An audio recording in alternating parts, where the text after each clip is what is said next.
Hi everybody, in this video I'm going to show you how to create a still life drawing with 3 objects that are overlapping using implied texture and blending for shading, using also a direct light source and a table line. So still life drawings and paintings and sculptures typically are made up of inanimate objects, which are objects that do not move, that are, which means they're not animated, they're not alive. So you want to make sure that you are choosing objects that are still, that do not move, okay? So choose objects that are from your imagination first before you try to draw any objects that are sitting in front of you. And so the objects can be actual objects or you can do shapes, okay? So for this first sample, I have like a cylinder, that's a basic shape. I have a pear, and then I have a rectangle down here in the foreground. I have my table line. I have my direct light source that's shooting onto the object, okay? So I am aware of the highlighted areas that are facing the direct light source. And as you can see, I did hatching and I did cross hatching on this object to make it look like the shading is creating this depth back here. So this area is furthest away from the direct light source. So this is the highlighted space that the light's hitting. This is highlighted on the pear with stippling for shading. And then for the cylinder, I have blended shading, which is pencil, where the crevices and the areas that are furthest from the direct light source are darkest, and then they go medium, and then they go lighter as you go closer to the light source, okay? For this one, I have 3 different objects. I have a triangle, I have a circle that has been turned into a sphere with stippling, and then I have a square that is turned into a cube with dimension from linear perspective. And then I also have this shaded in hatching and hatching, okay? Same thing, I have the 2 objects that are relatively similar here from other drawings. I have an egg that is blended. I have a triangle with hatching and cross hatching, and I have a cylinder with stippling. Here's my direct light source on this side now, shooting onto the object, so therefore the highlighted space that is facing the object is lightest. And then I wanted to also show you, this isn't the assignment, but it is how to draw something that's flat instead of something that's bigger and bulbous and taller. So this would be like a plate. You know, the food has to go somewhere, so you don't want to make it too skinny. So I usually have a lip on a plate, and then I have like a little tiny little divoted area that makes it look like the base of the plate. And then you would kind of put your food items on top of it, you know, like overlapping what's on the plate. So you would then get rid of this area right here that is the back side of the plate, right? So you can kind of show that this is overlapping, all right? So for today, what I want to show you in the assignment criteria, it does say, okay, to have a table line. So you want to start with that. You don't have to use a ruler.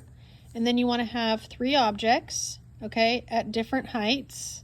That are using color and implied texture and shading, okay, in a direct light source.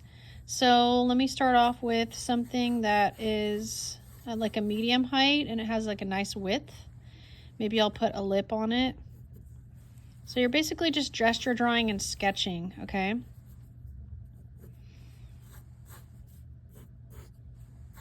Nice even parallel lines. Okay, then as always, you always want to get rid of the table line. Okay, so that way it looks like you're creating depth. So this object is on a table, but it's in front of the table line because it's below it. You don't want to put your objects on top of the table line like this. You definitely don't want to do that because then you're not going to have any depth with doing that, okay? So now I'm going to decide what else do I want to have in my drawing. So I want to have something that's kind of going to cover and like overlap the table line and the object. So I'm just making this up as I go. Okay, I'm gonna bring this down a little bit more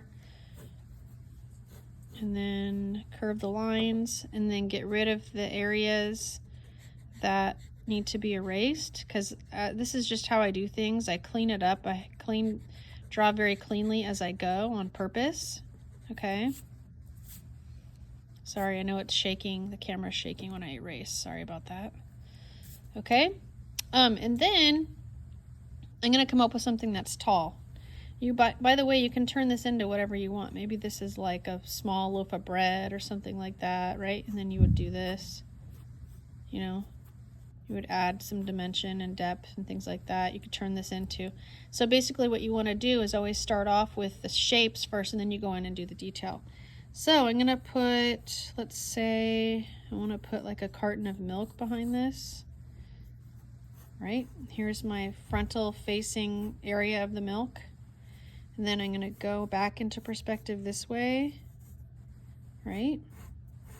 Vertical line. So this is just going to go behind this object right here on purpose. Then to make the carton, I'm going to go in the very middle, go up. I'm going to go ahead and make the triangle. Okay. This is going to match this. This is going to match this. Then I'm going to go straight up and straight up. And this matches this. So this is going off the paper, right? It's fine. Go like this if you want to make it where it's like looking into it or not. Up to you. Okay. And then now you can go in and start adding details. So if I want my light source, which is imaginary, by the way, remember, it's imaginary, where you can add it and be playful and have fun and add a lamp. You know, why not? Let's add a lamp. Okay. You want to go like this to see where it's going to go. Okay. So my highlighted space is going to be all of this. And it's going to be this whole space right here. Maybe it'll be a little bit of this, and it'll be some of this right here will be highlighted. And then can this light see this shape?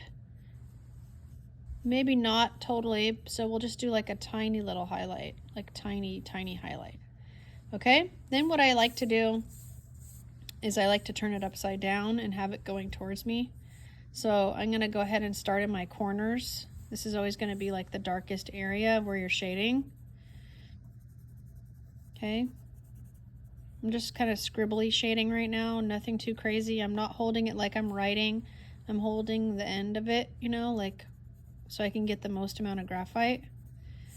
And then I'm scribbling and I'm scribbling and I'm going push, push, push, push, and then I'm lifting away from the corners and the edges. Okay. I'm pushing and I'm lifting away from the corners and the edges. I'm creating like a soft, rounded space. Okay. I'm not creating anything that is too harsh. You don't want to have like scribbling back and forth. Then you can go back in and you kind of pull up what you've just laid down with your finger, or you can use a Q-tip, okay? And I want to go up to that highlighted space, put a little bit in there, but not too much. And then kind of like, see if you can get this off. I usually don't draw this, but I wanted to show you like for demo reasons where the highlighted area is, okay? So that's just one side of how to do the blending. Then this side, because it's not facing the direct light source, is going to be darker, okay? And then if you want to do the hatching on the rounded object, you would make sure that it's cross contour like we've studied, okay? And make sure you have the paper like, you know, based on what works for you, okay? The angle of the paper. So I have a lot of hatching and cross hatching that I'm going to do down here in this corner because this is the darkest space, right? Okay. And then I'm going to have some over here.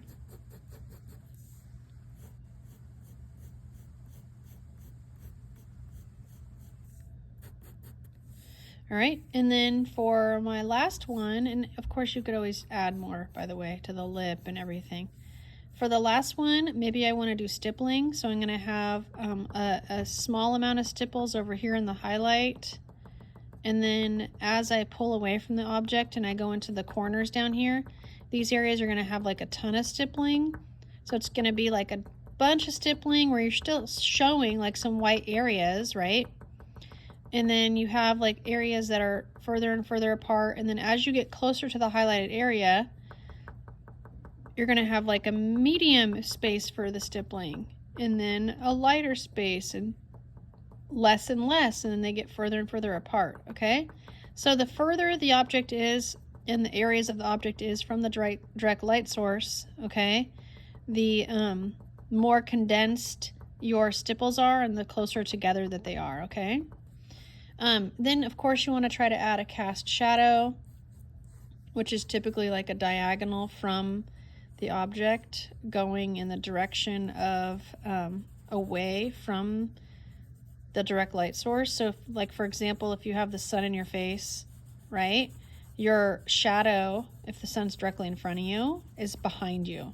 And so every type of cast shadow is going to be at a diagonal from where the direct light source is, okay?